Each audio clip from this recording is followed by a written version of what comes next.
الحمد لله وكفى وسلام على عباده الذين اصطفى أما بعد فأعوذ بالله من الشيطان الرجيم بسم الله الرحمن الرحيم إن في خلق السماوات والأرض واختلاف الليل والنهار لآيات لأولي الألباب صدق الله العظيم وصدق رسوله النبي الكريم ونحن على ذلك من الشاهدين والشاكرين والحمد لله رب العالمين শুরুতে মহান রব্বুল আলামিনের দরবারে শুকরিয়া আদায় করছি আলহামদুলিল্লাহ। সম্মানিত হাজির, আজকে আমরা আলোচনা করব কিভাবে পৃথিবীতে শীতকাল এবং গরমকাল আসে। আল্লাহ পাক রব্বুল আলামিন আমাদের জন্য আসমান এবং জমিনে অসংখ্য নিদর্শন রেখেছেন। কোরআনে আল্লাহ পাক রব্বুল আলামিন বলেন, ইন্না ফি খালকিস সামাওয়াতি ওয়াল আরদি ওয়া ইখতিলাফিল লাইলি ওয়ান নাহারি লাআয়াতিন লিউলিল আলবাব। সূরাতুল আলী ইমরান 190 নম্বর আয়াত। আল্লাহ পাক রব্বুল আলামিন বলেন, নিশ্চয় আসমান এবং জমিন সৃষ্টিতে এবং রাত দিনের আবর্তনে আল্লাহ পাক রব্বুল আলামিন বোধ সম্পন্ন ব্যক্তিদের জন্য রেখেছেন নিদর্শন। এরই একটি হলো গরমকাল এবং শীতকাল। এটাও আল্লাহ পাক রব্বুল আলামিনের একটি নিদর্শন বোধ সম্পন্ন ব্যক্তিদের জন্য। কিভাবে পৃথিবীতে গরমকাল এবং শীতকাল আসে? বর্তমান বিজ্ঞান বলে যে পৃথিবী তার বার্ষিক গতি কক্ষপথে চলাকালে পৃথিবী সূর্যের দিকে যখন একটু হেলে পড়ে, তখন সূর্যের আলো এবং তাপ পৃথিবীর অর্ধেকের একটু বেশি সূর্যের আলো এবং তাপ এই পৃথিবীতে পড়ে, তখন এই পৃথিবীতে গরমকাল আসে। তখন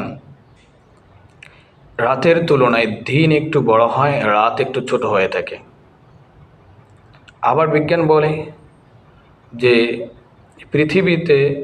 পৃথিবী তার বার্ষিক কক্ষপথে যখন চলাচল করে, তখন একটা সময় গিয়ে পৃথিবী সূর্য থেকে একটু দূরে হেলে যায়। তখন সূর্যের আলো এবং তাপ পৃথিবীর অর্ধেকের একটু কম অংশে পতিত হয়। তখন এই পৃথিবীতে শীতকাল আসে এবং দিনের তুলনায় রাত একটু বড় হয়, দিন একটু ছোট হয়ে থাকে। কিন্তু কিভাবে, কেন এই পৃথিবীতে কেনই বা এই পৃথিবী তার কক্ষপথে বিচরণকালে সূর্য থেকে একটু দূরে হেলে যায় অথবা সূর্যের দিকে একটু হেলে যায়? কেনই বা পৃথিবীতে এই গরমকাল দিন ছোট হয়? কেনই বা পৃথিবীতে রাত বড় হয়? আজও পর্যন্ত কোনো বিজ্ঞানী তার সঠিক প্রমাণ দিতে পারেনি। কিন্তু আজ থেকে প্রায় 1450 বছর আগে মহানবী হযরত মুহাম্মদ রাসূলুল্লাহ সাল্লাল্লাহু আলাইহি ওয়াসাল্লাম বর্তমান যুগের বিজ্ঞানীদের বহু পূর্বেই পৃথিবীতে গরমকাল এবং শীতকাল সম্পর্কে আলোচনা করেছেন। এ সম্পর্কে একটি হাদিস সহিহ বুখারীতে এসেছে। হাদিসটি হযরত আবু হুরায়রা রাদিয়াল্লাহু তাআলা আনহু থেকে বর্ণিত। সহিহ বুখারী 1 খণ্ড 482 নম্বর পৃষ্ঠা, 462 নম্বর পৃষ্ঠা। عن أبي سلامة بن عبد الرحمن رضي الله تعالى عنه قال عن أبي هريرة رضي الله تعالى عنه أن النبي صلى الله عليه وسلم في قوله تعالى زمهرير قال اشتكت النار إلى ربها فقالت ربي قد أكل بعدي بعدا فنفسني قال فأذن له في كل عام بنفسين فأشد ما تجدون من البريد فهو زمهرير جهنم وأشد ما تجدون من الحر। হযরত আবু হুরায়রা রাদিয়াল্লাহু তাআলা আনহু বলেন, নবীজি সাল্লাল্লাহু আলাইহি ওয়াসাল্লাম বলেছেন, দুজক অর্থাৎ জাহান্নাম আল্লাহ পাক রব্বুল আলামিনের কাছে প্রার্থনা করে বলেন, হে আল্লাহ, আমার শরীর গরম হতে হতে হতে হতে আমার মনে হয় যে আমার এক অংশ আরেক অংশকে খেয়ে ফেলবে। এভাবে আল্লাহ পাক রব্বুল আলামিনের কাছে প্রার্থনা করলেন। আল্লাহ পাক রব্বুল আলামিন তার প্রার্থনাকে মঞ্জুর করলেন এবং আল্লাহ পাক রব্বুল আলামিন জাহান্নামকে একটি নিঃশ্বাস গ্রহণ করার এবং একটি নিঃশ্বাস পালার আল্লাহ পাক রব্বুল আলামিন জাহান্নামকে আল্লাহ তাআলা সেই যোগ্যতা দান করেন। সেই অনুসারে আল্লাহ রসুল বলেন, বছরে জাহান্নাম একবার যখন নিঃশ্বাস পালায় তখন এই পৃথিবীতে গরমকাল আসে, আবার যখন জাহান্নাম একবার নিঃশ্বাস গ্রহণ করে তখন এই পৃথিবীতে শীতকাল আসে।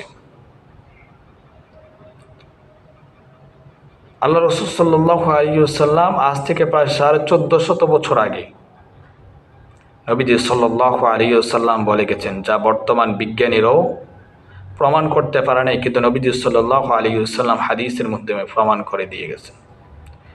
তাহলে এই পৃথিবীতে যারা বিজ্ঞান নিয়ে গবেষণা করে তাদের বিজ্ঞান মহানবী হযরত মুহাম্মদ সাল্লাল্লাহু আলাইহি ওয়াসাল্লামের জ্ঞানের কাছে একেবারে তুচ্ছ, একেবারে ক্ষুদ্র।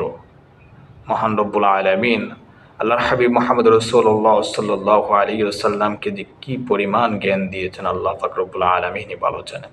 পৃথিবীর সর্বশ্রেষ্ঠ জ্ঞানী, পৃথিবীর সর্বশ্রেষ্ঠ বিজ্ঞানী, যাই কিছু বলেন না কেন, তিনি পৃথিবীর সর্বশ্রেষ্ঠ মানব হযরত মুহাম্মদ রাসূলুল্লাহ সাল্লাল্লাহু আলাইহি ওয়াসাল্লাম। এছাড়াও বিজ্ঞানীরা আরও বলে থাকেন যে সূর্যের মধ্যে সৌর কলঙ্কের বহু দাগ দেখা যায়। আসলে তা কোনো দাগ নয়, বরং সূর্যের মধ্যে বিশাল বিশাল গর্ত, আগুনের গর্ত। এই আগুনের গর্তগুলো একটা সময় গরম হতে হতে এই আগুনের গর্তগুলো এক সময় ভূমি করে দেয়, এমন হয়ে যায়। যখন এই ভূমি করে দেয় তখন ওইখান থেকে আগুনের অসংখ্য ফুলকা এই পৃথিবীর দিকে ঝড়ের মতো আসতে থাকে। এই গর্তগুলো কেমন বড়, বিজ্ঞানীরা বলে থাকে যে এই গর্তগুলো এমন বড় যে 11টা পৃথিবী একত্রিত করে এই গর্তগুলোর মধ্যে নিক্ষেপ করা যায়। তো এই গর্তগুলো থেকে গরম হওয়ার পরে এই আগুনের ফুলকা আসতে থাকে। এই গর্তগুলো একটা সময় ভূমি করার মতো উপক্রম হয়ে যায়, তখন এই গর্তগুলো থেকে এই আগুনের ফুলকাগুলো পৃথিবীর দিকে আসতে থাকে। ঠিক আল্লাহ পাক রব্বুল আলামিন এই ফুলকাগুলোকে আবার, অর্থাৎ বিজ্ঞান বলতেছেরই যে এই ফুলকাগুলো যখন পৃথিবীতে আসে তখন পৃথিবীর মধ্যে আল্লাহ পাক রব্বুল আলামিন বিশাল চৌম্বকীয় বর্ম আল্লাহ পাক তৈরি করে রেখেছে। বিশাল চৌম্বকীয় বর্ম রয়েছে, সেগুলোকে বলা হয় আয়নোস্ফিয়ার নামে পরিচিত। আর সেই বর্মগুলো, চৌম্বকীয় বর্মগুলো এই জ্বরের বেগে সূর্যের গর্ত থেকে আসা সে আগুনের ফুলকাগুলোকে খেয়ে ফেলে, এবং এই সবটুকুই পৃথিবীতে আসতে পারে না। যতটুকু এই পৃথিবীতে আসে তখন এই পৃথিবীতে গরমকাল আসে থাকে, গরম পড়তে থাকে। যদি এই পৃথিবীতে সবটুকু আসতো তাহলে পৃথিবীতে কেউ বেঁচে থাকতো না। আল্লাহ পাক রব্বুল আলামিন কত নিদর্শন রেখেছেন। দৈনিক জনকণ্ঠ 1/11/2023 তারা এটা প্রকাশ করেছেন। লক্ষ্য করলে দেখা যায় মহানবী হযরত মুহাম্মদ রাসূলুল্লাহ সাল্লাল্লাহু আলাইহি ওয়াসাল্লাম আজ থেকে প্রায় 1500 বছর পূর্বে বলেছেন যে সূর্যের নেই বিশাল বিশাল আগুনের গর্ত দোজখ রয়েছে। সেই গর্ত সমূহ পৃথিবীর নেই বিশাল বিশাল পাথর নিক্ষেপ করলো, তার তলদেশে গিয়ে পৌঁছতে 70 বছর লেগে যাবে। অর্থাৎ নবীজি সাল্লাল্লাহু আলাইহি ওয়াসাল্লাম আজ থেকে প্রায় 1500 বছর আগে হাদিসের মধ্যে বলেছেন যে জাহান্নামের মধ্যে বিশাল বিশাল গর্ত রয়েছে। সেই গর্তগুলোর ভিতরে যদি একটা পাথরকে নিক্ষেপ করে তাহলে এই পাথরটা এই জাহান্নামের তলদেশে গিয়ে পৌঁছতে 70 বছর সময় লাগে। এ সম্পর্কে একটি হাদিস এসেছে, عن فضيل بن عياض رضي الله تعالى عنه عن هشام بن حسان عن الحسن قالت عتبة بن عبد الغسانة عن منبرنا هذا منبري البصرة عن النبي صلى الله عليه وسلم قال إن الصخرة العظيمة لتلقى من شفير جهنم فتخفي فيها 70 عاما وما تقضي إلى قرارها قال وكان عمر يقول أكثر ذكر النار فإن حرها شديد وإن قعرها بعيد وإن مقامعها حديد। অর্থাৎ হযরত হাসান থেকে বর্ণিত, তিনি বলেন হযরত উতবা ইবনে গাজওয়ান আমাদের এই বস্তার মিম্বরে দাঁড়িয়ে নবী করিম সাল্লাল্লাহু আলাইহি ওয়াসাল্লাম থেকে বর্ণনা করেছেন যে তিনি বলেছেন, জাহান্নামের মধ্যে বিশাল বিশাল অসংখ্য গর্ত আছে। সেই গর্তগুলোর সমূহে একটি গর্তের কিনারা থেকে একটি বিশাল পাথর প্রচণ্ড বেগে নিক্ষেপ করলে উক্ত পাথরটি সেই গর্তের তলদেশে গিয়ে পৌঁছতে ৭০ বছর লেগে যাবে। আল্লাহ পাক রব্বুল আলামিন এই জাহান্নামকে কত গভীর করে সৃষ্টি করছে। এই জাহান্নামের মধ্যে আমাদেরকে যেতে হবে যদি আমরা নেক আমল না করি, যদি আমরা সঠিক পথে না চলি, যদি আমরা সুদ ঘুষ জেনা ব্যভিচার না ছেড়ে দেই। আল্লাহ আল্লাহ।